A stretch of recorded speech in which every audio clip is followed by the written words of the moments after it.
So today is the last Sunday before public school starts back. I know that Brookwood has a little bit of a different schedule. It's next Wednesday. But for a lot of people, this makes today the last day of summer. Now, I know that today is not the last day of summer weather. I've lived through 5 summers in Montgomery, Alabama, and I know that it is going to be hot. It might be even hotter than it was in July. But now that school is starting, we are in our minds moving into fall. Football will be back soon. College football will be back soon. Starbucks is going to start selling pumpkin spice lattes, which are really fun to drink when it's 95 degrees outside. All sorts of extracurricular activities are about to ramp up, and people are going to get busy. I remember dreading this time of year when I was a kid. So up in New York State, we started school back the day after Labor Day. Down here, Labor Day is a nice break from school. Up there, it was the last day of summer, and it felt like the last day of summer. You were going back to school on a Tuesday. It was awful. And I remember getting that sour feeling in my stomach that I was now going to have to go back to school, and I couldn't sleep in, and I couldn't do random stuff all day. And every year, the start of school marked a transition. And if you are starting back in school this week, if you're a student, if you're a teacher, if you're a teacher, I know you've been back for a little bit now. If you're a parent, you are feeling that transition. If you're a student, you might be really excited about school starting, but you might also be scared. You might be in a new grade, you might be in a new school building, you don't know yet where you're going to sit in the lunchroom. If you're a teacher, it's new students, new parents, potentially new curriculum, new administrators, maybe a new classroom. And if you're a parent, it's a new year of trying to juggle everything. You knew how the juggling act worked last year, but something new has maybe been thrown in and you don't know exactly what it's going to look like yet. So every school year gives you a little taste of transition. We experience change, and for the most part, it's a manageable change, and we adjust to it, and we learn the new normal, and things come together. But for a moment, it feels like everything has kind of been tossed up in the air, and you're going to try to figure out how to catch everything. We aren't settled. We're searching for normalcy, for familiarity, for what we know. We want something that we know, and we feel uneasy for a period of time. When I started seminary, part of our new student orientation was this thing that was like officially known at Asbury as the transition talk.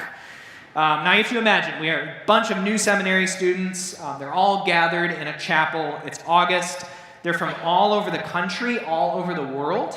Some students are unmarried. Some others have families, and their whole family has moved to Wilmore, Kentucky.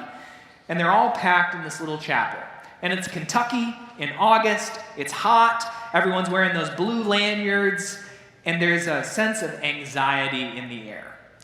And everyone is acting a little weird, because they've just moved to this small town in Kentucky and they don't know who they are in this context yet. They might have known who they were in Atlanta, they might have known who they were in Ohio, they might have known who they were in India, but now they are here in 5,000-person Wilmore, Kentucky, and some feel overwhelmed, and some people feel excited. It's all jumbled up in there. But everyone is there because they feel that God called them there, and that heightens the complexity even more. So you can imagine it's a fairly anxious place. Exciting for sure, but also anxious. And in the midst of that anxiety, the director of community formation, a woman named Marilyn Elliott, this spitfire of a Canadian, she walks out on stage and she begins to describe that anxiety to us. She acknowledges our excitement and how good it is that we are starting this seminary journey, but she also describes all the unknowns and the struggles that we have moving into this community. She talks about how cute the town is and how it seems like Mayberry when you first show up. And there are maybe 3 places to eat. There's an IGA grocery store, there's one barber, there's a Dollar General, and it seems quaint when you first move there, but give it 3 months and it feels restricting. It feels like limits are being crushed on you. She talks about classes, how exciting they are when you first start, and then how they get difficult after your first Greek test or church history paper. She talks about friendships and how everyone is friendly, but you don't yet know who to trust. And when all those things are brought together, You long to go back to whatever you were doing before you showed up in Wilmore, Kentucky for seminary. You want something that is familiar, something that you know, and you long for it. Well, in this morning's lesson from Exodus, we meet the people of Israel in the midst of change. They have been delivered from slavery in Egypt. They have been rescued from Pharaoh's army by walking through the Red Sea on dry ground. Moses, he holds that staff up above the Red Sea, and they go through on dry ground. They've walked into the desert, and they've had this experience where the only water supply that they could find was bitter. And God shows Moses this piece of wood. He throws the wood into the water, and it somehow makes the water miraculously drinkable. For the people of Israel, this is a season of change in their lives. But it's also a season of seeing God do these amazing things to help them. Well, when we get to Exodus 16, we find the people of Israel grumbling. And this is something they often do throughout their experience in the wilderness. And this is what they say to Moses and his brother Aaron. You know, Moses is the leader. Aaron's kind of his right-hand man as a priest. They say this: "Would that we had died in the hand of the Lord in the land of Egypt, when we sat by the meat pots and ate bread to the full, for you have brought us out into this wilderness to kill this whole assembly with hunger." Now we hear those words, and our first reaction might be, come on, guys. God has delivered you from slavery. You saw God split the Red Sea in two. God just gave you water to drink in the middle of the desert. Why are you grumbling? Why are you saying these things? The people of Israel always seem to quickly forget what God has done for them. But for a moment, let's suspend our judgment and think about their lives. Before the Exodus, before the Israelites leave Egypt, they know what their normal is. Their normal is awful. They're enslaved. Pharaoh's a maniac. They might be killed at any time. But they know what to expect. They know the way that their lives will generally go. But now that they are here in the wilderness, they're in a place they've never been before. They've never traveled in a group like this before. They're headed for Canaan, the promised land, the land that God gave to Abraham and his descendants, but they've never been there before. They've never seen it before. And they're hungry. And they're in the middle of the wilderness. And where are they going to get food in the middle of the wilderness? So what do? They look back on what they had. And they're honest about what they had. Would that we had died by the hand of the Lord in the land of Egypt, when we sat by the meat pots and ate bread to the full. We know that if we were back in Egypt, we would probably die, but at least we'd be full. And it's better to die in Egypt with a full belly than to die out here in the wilderness hungry. And as they look back, they look at Moses and Aaron and they say, "Y'all brought us out here to kill us by starvation. What are you doing?" There are moments in our lives when we feel like this. So we get a small sense of it at the end of summer. Oh, if I can only go back to the unstructured goodness of summer. There's no school, there's no awkwardness, there's no finding my place. It would be better if summer just kept going. Sure, I would miss out on my friends and stuff happening in school and learning, and I would never really get to go anywhere in my life, but it would be nice if summer really didn't have to end. But these feelings, they aren't just relegated to school. They're also something that continues on through our life. So maybe you graduate college, and you go and you get a job, and you look back on the life that you had when you were in college, and you long for that. You went to college to get the job, but now that you have the job, you look back at that warm cocoon that college often is, and you forget the hard classes and the identity crises, and you long to go back to what college was. Maybe you get married, and you're really excited to get married. But then you're married, and you have to take into account the opinions and feelings of another person, and you miss the freedom that you had, forgetting that you're married to this person because you think life is better with them. And then if you have children, all of that gets magnified, right? Children are such a gift, but they're a lot of work. And your freedom that you was somewhat feeling a little bit limited when you were getting married, well, that freedom is now even more limited. It's more constricted. And you look back on some period of life, where you had what you wanted, and you longed to go back there. You longed to have that freedom back, because back there, despite its challenges, back there, you have what you might want right now. You look back and you have that longing, and as you have that longing, you might get mad. Mad at yourself, mad at the people in your life, and maybe mad at God, because you don't have what you want at this period of your life. Now, the people of Israel, they look back with fondness on the life in Egypt, and then they accuse Moses and Aaron of malice, of wrongdoing. So they experience that longing, and that longing all of a sudden becomes anger. Moses and Aaron, they led the people of Israel out of slavery, but whose orders were they following? They were following the instructions from God. So the people of Israel, when they get mad at Moses and Aaron, when they accuse them of bringing them out into the wilderness to die of salvation, they are in reality accusing God of the same thing. It's indirect, but that's the accusation. God brought us out here to die. And what does God do when he hears that accusation? I think this is the miracle of this passage. God rarely responds well to the people of Israel grumbling. It's something they're constantly doing. But in this case, the Lord tells Moses this: "Behold, I am about to rain bread from heaven for you, and the people shall go out and gather a day's portion every day, that I may test them, whether they will walk in my law or not." God is going to rain down bread from the sky, and the Israelites are supposed to pick up a day's supply of bread. No more, and eat it.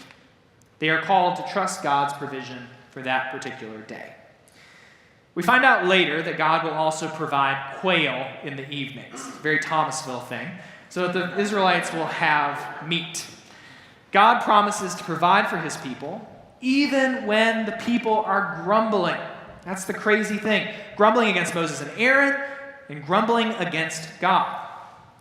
And God keeps his promise. He gives the Israelites quail in the evenings and bread in the morning. The bread looks like frost that's on the ground, and the people call it manna, which literally means, what is it? They don't know what it is. Moses tells them that it's bread from heaven, and they all eat the manna.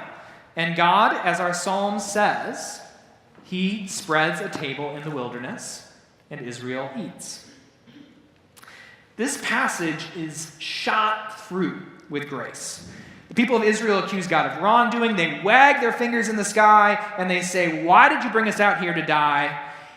And God gives them what they want. He provides for them. He cares for them. Despite their lack of faith in the God of Israel, the God of Israel shows up and is faithful to them.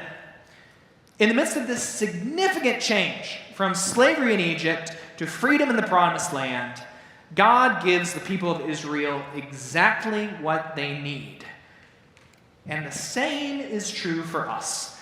In the midst of the changes that we face, whatever it is in life, God gives us exactly what we need in the midst of those changes.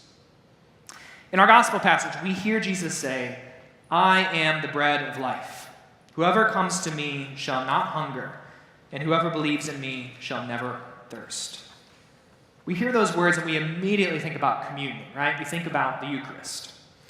But I don't think that Jesus is telling us in this passage that communion bread is some sort of magical, mechanical power to help you. It's something different. When we come forward to receive the body and blood of Christ, we receive the presence of Christ. We receive the presence of Jesus in a pointed way. We truly meet Jesus at the table. And then we're sent out into the world. We're sent out into whatever that situation is, whatever that change is, whatever that emotional longing for the past is.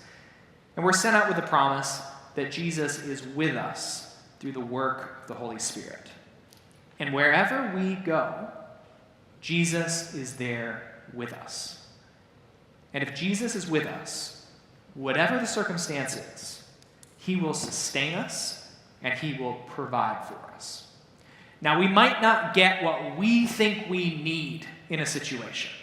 We might not get whatever that thing is we long for in the past, but God gives us something better, which is his presence and his sustenance. He will spread a table in whatever wilderness we are facing, and he will give us precisely what we need, which is himself.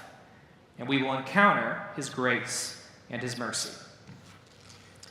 But we might not know what that grace and mercy exactly look like for us, especially when we're in the midst of changes, especially when we're in the wilderness. As I reflected on this story about the manna, I'm reminded of a short essay that I read some years back. So there was a singer who was on America's Got Talent some years back. Her name was Jane Kristen It's a name that I always have a difficult time. We'll call her Jane.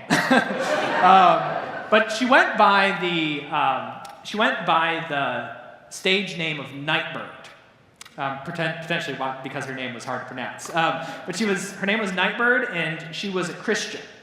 And after America's Got Talent, Nightbird went through a lot of changes. So she got divorced, she was diagnosed with breast cancer, and eventually the cancer metastasized in her lungs. And she died when she was 31. But before she died, she wrote an essay, and it was about manna. And here's a section of it. This is what she writes. I remind myself that I'm praying to the God who let the Israelites stay lost for decades. They begged to arrive in the promised land, but instead he let them wander, answering prayers they didn't pray. For 40 years, their shoes didn't wear out. Fire lit their path each night. Every morning, he sent them mercy bread from heaven. I look hard for the answers for the prayers I didn't pray. I look for the mercy bread that he promised to bake fresh for me each morning. The Israelites called it manna, which means, what is it? And that's the same question I'm asking again and again.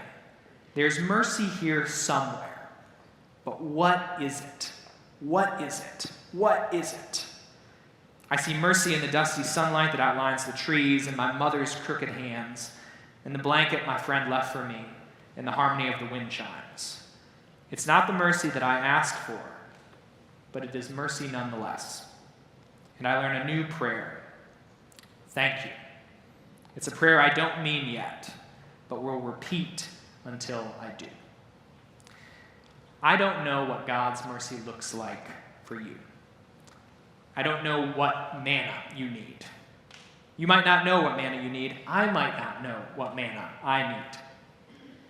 But God knows, and he offers it to you at this table and in your daily life.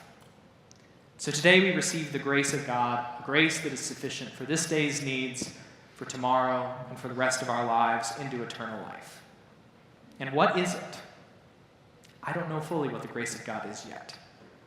But every time we come to this table, every day of our lives, we learn more about what the grace of God is. And he keeps giving it to us. He keeps giving us that mercy bread from heaven, no matter what. Amen.